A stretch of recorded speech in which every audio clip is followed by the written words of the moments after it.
Bismillahirrahmanirrahim. Qala al-musannifu rahimahullahu ta'ala wa nafa'ana bihi wa bi'ulumihi fid dharaini amin. Subhanaka la ilma lana illa ma 'allamtana innaka antal alimul hakim. Faslun utawi iki iku fasal suwiji.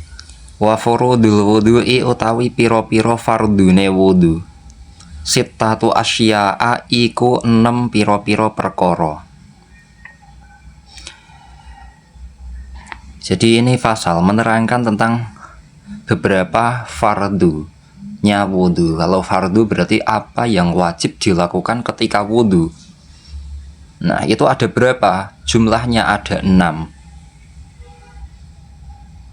An-niyatu, rupane an-niyatu swiji niat inda ghuslil wajhi nalikane basuh wajah.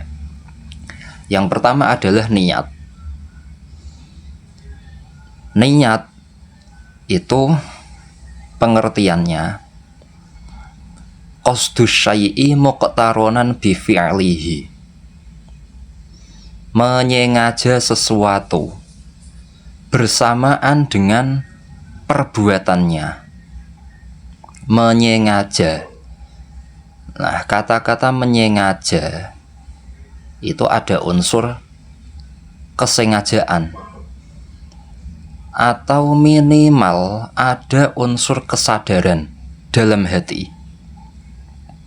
Karena itu niat tempatnya ya di hati, bukan sekedar ucapan, bukan sekedar kata-kata dalam pikiran, bukan sekedar ungkapan nawaitul wudu'a atau apalah, tapi kesadaran dalam hati dengan apa yang sedang dia lakukan. Misalkan mau wudu, ketika membasuh wajah itu kan harus besertaan dengan niat.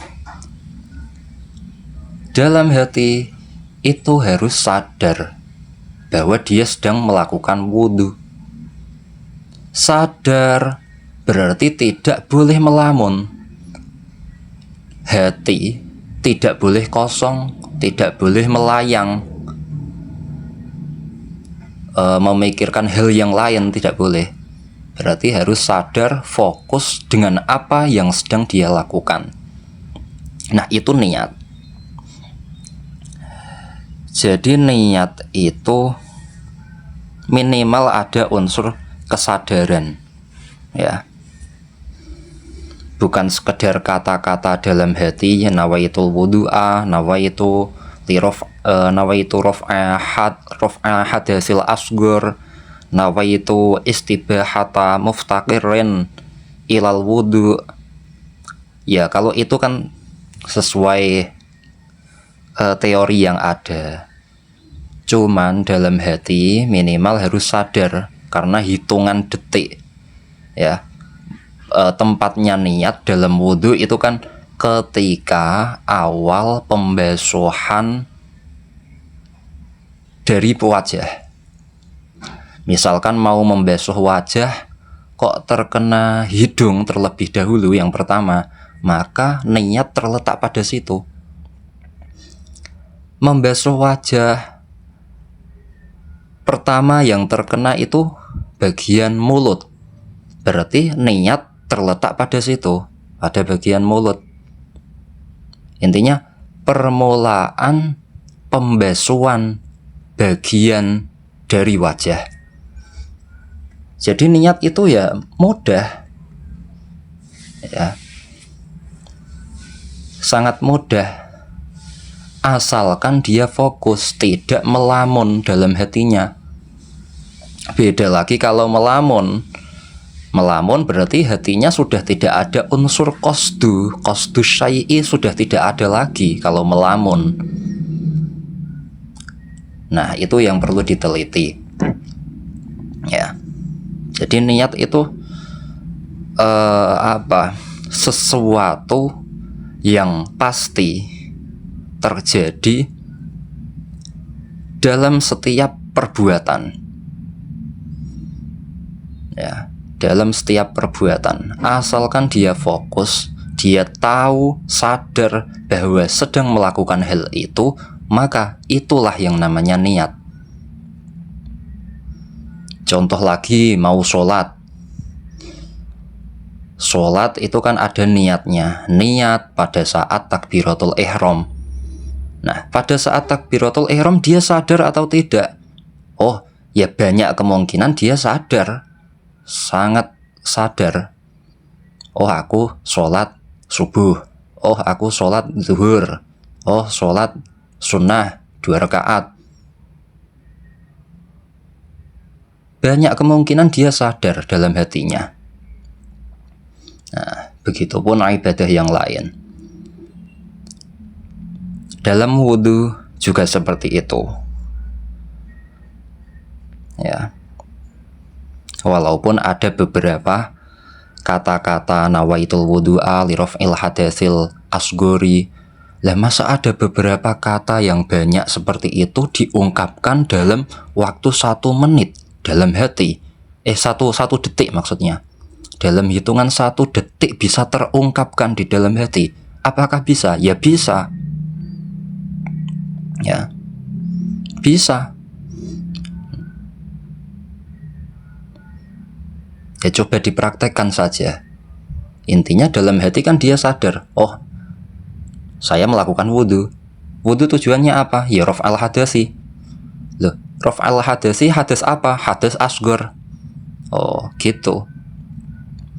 Pastinya kan bisa menjawab. Kalau ditanya kok bisa menjawab, oh berarti dia sadar gitu. Nah, di Fathul Qoribnya fa in tarokho anhu summiya azman. Kalau niat yang terlebih dahulu terus perbuatannya yang akhir, ya, sebelum masuk ke kamar mandi dia ada niat mau melakukan wudhu. Oh itu bukan niat, ya, namanya azm. Azm itu maksudnya ya rencana, planning, rencana mau wudhu. Nah, tapi niat itu bersamaan dengan perbuatannya. Nah, intinya kalau dia tidak melamun, dia sadar dengan apa yang dia lakukan, oh berarti itu niat. Jadi tidak dipersulit, nggak perlu dibuat was-was. Ya, ini saya udah niat apa belum? Wah, niatnya kurang pas ini niatnya gimana ya? Oh tidak perlu sampai seperti itu. Bahkan kalau dilepas saja itu juga masuk kategori niat. Contoh, mau wudhu ketika membasuh wajah, saya bilang saya mau wudhu yang tanpa pakai niat, yang tanpa niat. Coba aja wudhu sambil bilang gitu, apakah bisa?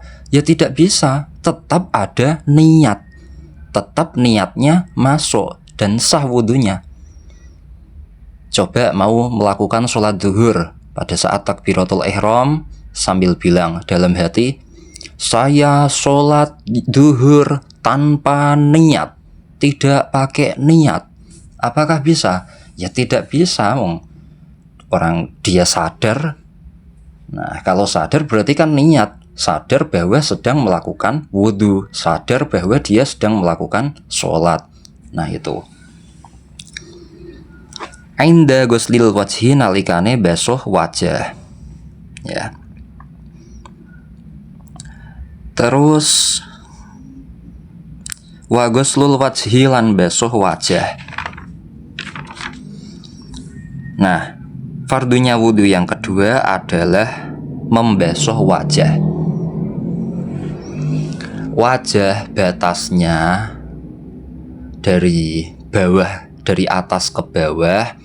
Itu kalau dari atas mulai dari tempat tumbuhnya rambut. Tempat tumbuhnya rambut di atas Di atas kening, ya, sesuai bagi wajahnya orang yang standar, maksudnya rambutnya tidak terlalu maju dan tidak terlalu mundur atau terlalu botak rambut kepalanya itu. Nah, secara wajahnya orang yang normal, rambut yang tumbuhnya bagi orang yang normal. Terus ke bawah sampai bawahnya janggut.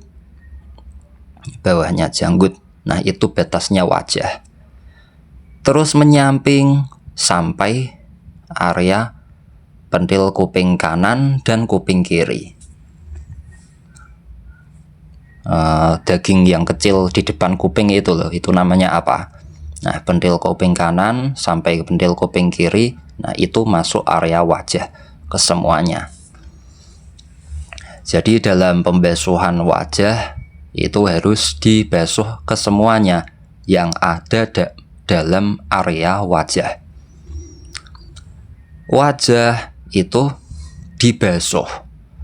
Membasuh artinya mengalirkan air pada area yang dibasuh. Nah, mengalirkan air itu tidak harus biar-biur, itu tidak.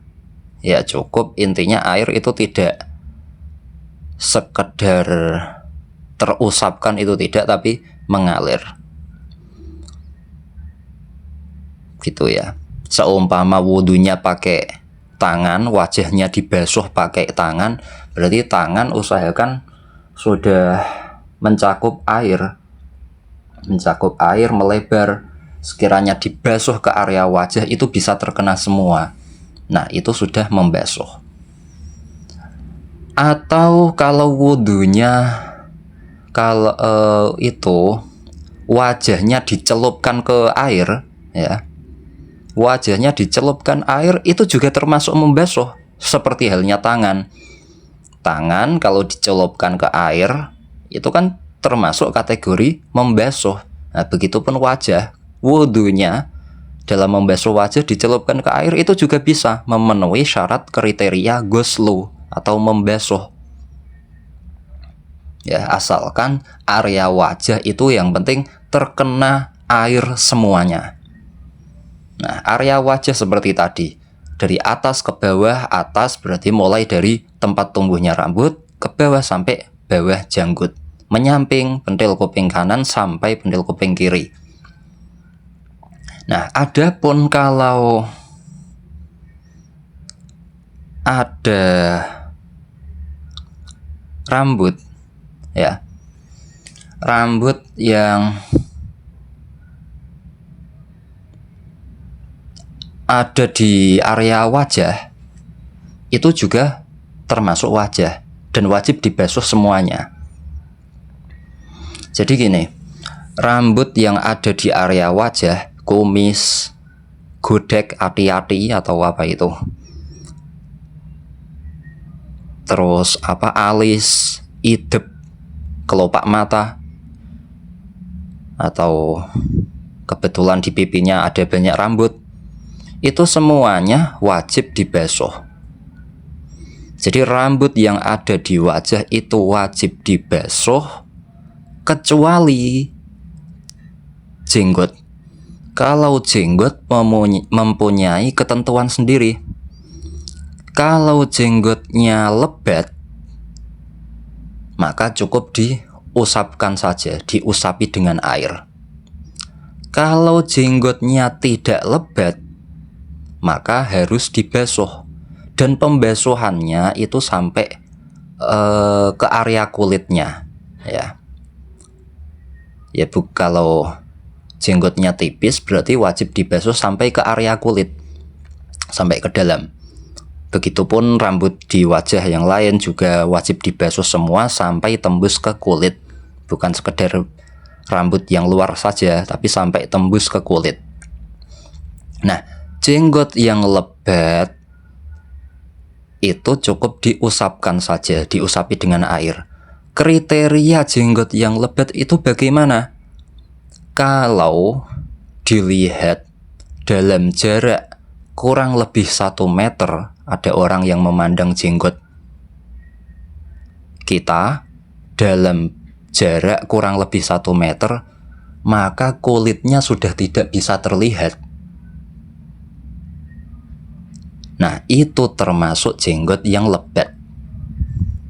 Kalau dalam jarak kurang lebih 1 meter, kok kulit dalam jenggot tadi masih terlihat, oh berarti itu tidak lebat dan wajib dibasuh sampai ke kulitnya. Gitu ya. Artinya dalam jarak kurang lebih 1 meter kok tidak terlihat area kulit yang ada dalam jenggot itu, maka termasuk lebat. Kalau lebat berarti tidak wajib dibasuh sampai ke kulitnya, cukup diusapi dengan air di area rambut jenggotnya tadi. Ya. Nah, bagian wajah itu seperti itu. Kalau ada air yang menghalangi area wajah ataupun area wudhu yang lain, tangan ataupun kaki, ya harus dihilangkan. Atau ada perkara sesuatu yang bisa merubah sifatnya air, maka itu harus dihilangkan. Merubah sifatnya air seperti apa? Ya seperti apa? Ya kayak hand body atau apa yang sekiranya kalau terkena air itu airnya sudah tidak mutlak lagi tapi agak berminyak airnya, ya. Wajah kalau dipenuhi dengan hand body atau apalah gitu, kalau dikenakan air, dibasuh air, airnya nanti malah menjadi berminyak. Oh berarti tidak boleh, harus dihilangkan minyaknya tadi atau apa yang bisa merubah air itu, terlebih dahulu dihilangkan.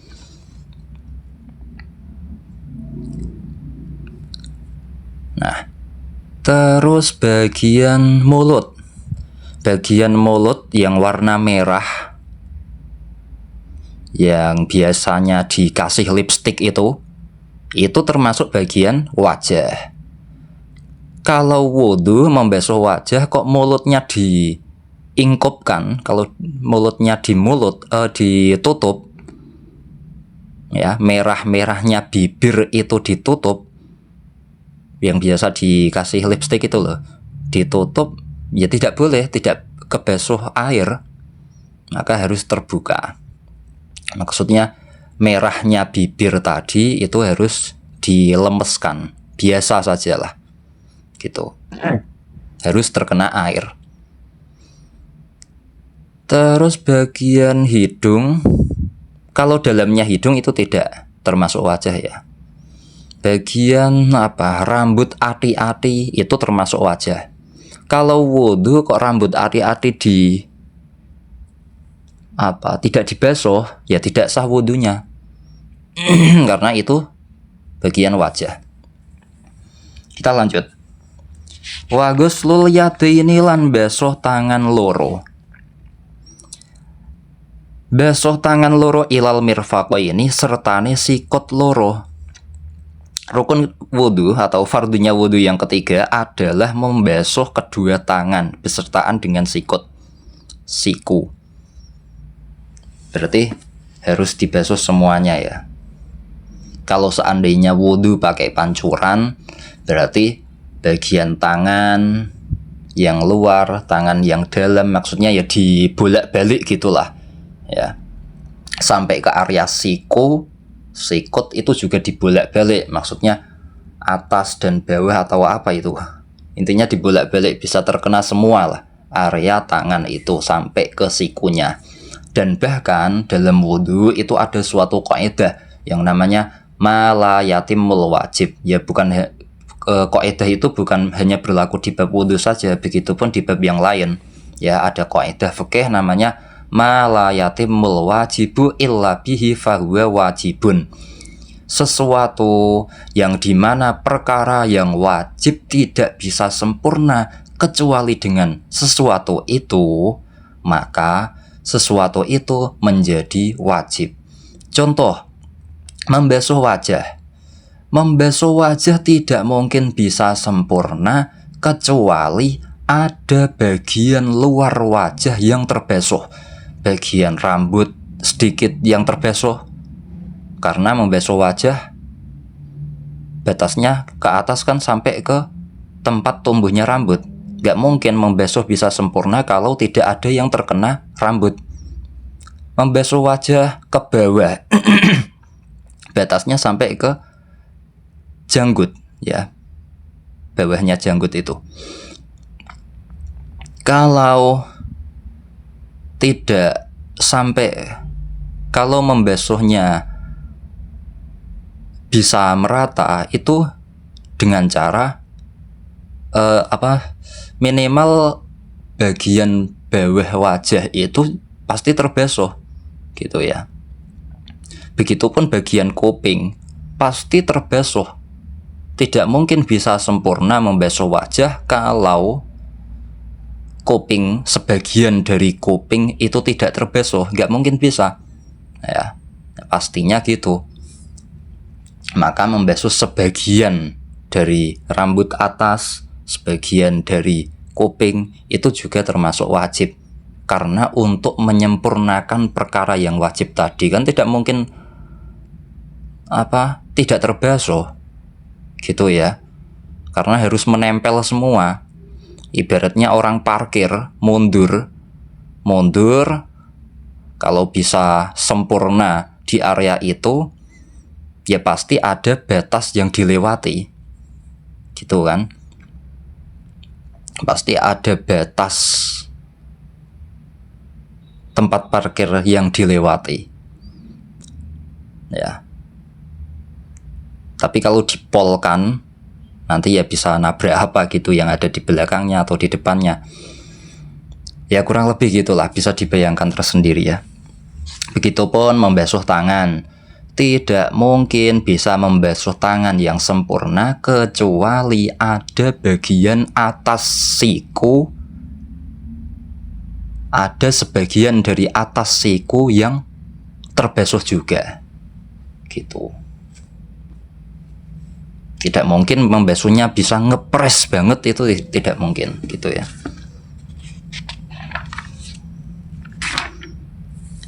Ilal mirfaqaini tumeka sikut loro. Wa mashu ba'dir ra'si lan ngusap sebagian sirah. Sebagian dari kepala itu kewajibannya cukup diusap. Kalau tadi wajah dan tangan itu kan wajib dibasuh, tapi kalau kepala itu diusap. Nah, namanya mengusap itu beda dengan membasuh.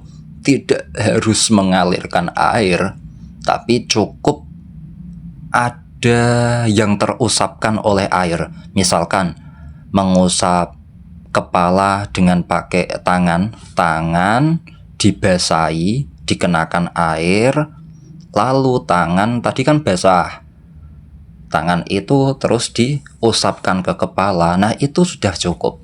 Namanya mengusap seperti itu. Tangan dibasahi lalu diusapkan ke kepala. Nah,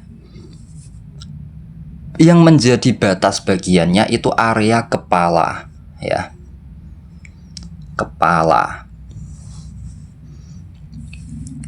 Kepala itu yang mana ya? Yang kalau di atas berarti mulai pada tempat tumbuhnya rambut bagi orang yang normal, menyamping sampai belakang kuping, belakang telinga, terus ke bawah sampai akhir dari tempat tumbuhnya rambut.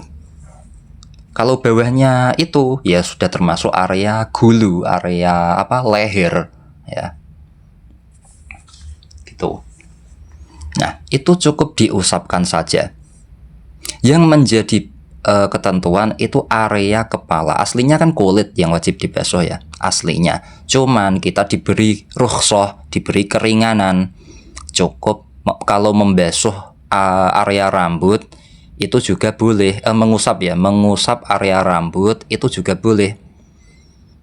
Nah, ada batasannya, yaitu rambut tadi yang diusap itu seandainya ditarik, maka ujung dari rambut itu masih ada batas area kepala. Misalkan contoh, rambut yang bagian atas yang paling depan, rambut kuncungnya atau apa itu keliwir bagian depan, kalau ditarik ke depan ujungnya sampai ke alis, ya, terus yang diusap bagian ujungnya saja, maka tidak boleh, karena keluar dari haddur roksi, keluar dari batasnya kepala. Ya, alis sudah tidak termasuk kepala kan, wajah itu. Kalau bagian tengah kepala yang diusap itu boleh, seandainya kalau bagian tengah kepala tadi ditarik tidak sampai melebihi batas kepala. Ya. Bagian rambut kepala yang paling depan, ya, seandainya kok ditarik kan sudah sampai kening, sudah sampai ke alis, sudah sampai ke hidung, seumpama agak panjang rambutnya. Terus yang diusap bagian itu saja, ujungnya rambut, itu tidak boleh, ya. Yang wajib diusap itu bagian yang kalau ditarik masih di area kepala. Bagian kepala yang belakang, rambut kepala yang belakang, kalau ditarik ke bawah sudah masuk ke area leher.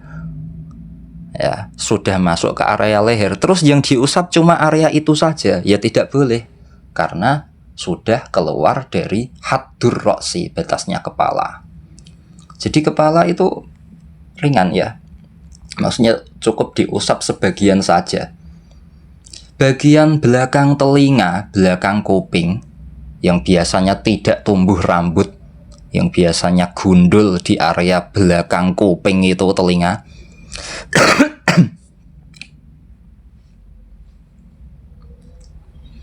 itu kan masih area kepala. Jadi seandainya wudhu mau mengusap kepala, terus diusapkan di area belakang telinga itu saja, itu sudah mencukupi, ya, gitu. Jadi tidak dipersulit, ya. Kalau rambutnya panjang berarti yang diusap ya area akarnya rambut saja, jangan di area pucuk ujungnya rambut, jangan. Kalau rambutnya gondrong. Lalu kita lanjut, waguslur rijlaini lan beso sikil loro ilal ka'baini sertane polok loro. Yang kelima adalah membasuh dua kaki besertaan dengan mata kaki.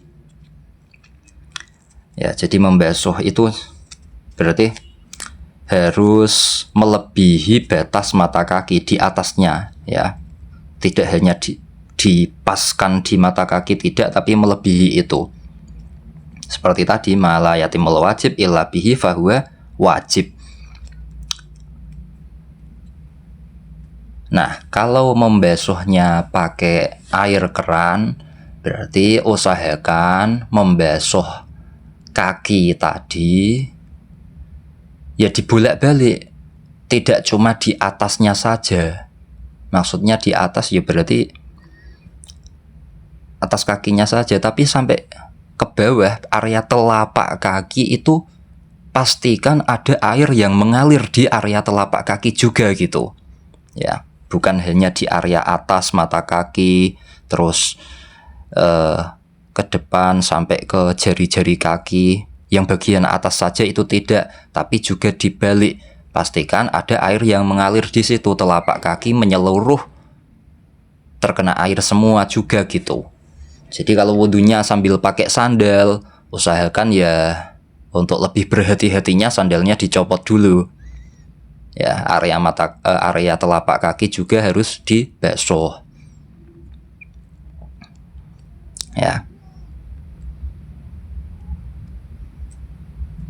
karena ada hadisnya Rasulullah yang berupa wailul lil a'qab, ya, wailul lil a'qab, atau kecelakaan atau celakalah bagi orang yang tidak membasuh telapak kaki ketika wudhu. Jadi itu lebih dihati-hati. Terus wat tartibu lan runtut urut elama ing atase perkara zakarunahu kang nutur sapa ingsun ing ma. Yang wudhu, rukunnya wudhu yang terakhir yaitu tartib. Tartib itu mengurutkan pembasuhan dari awal sampai akhir. Tidak boleh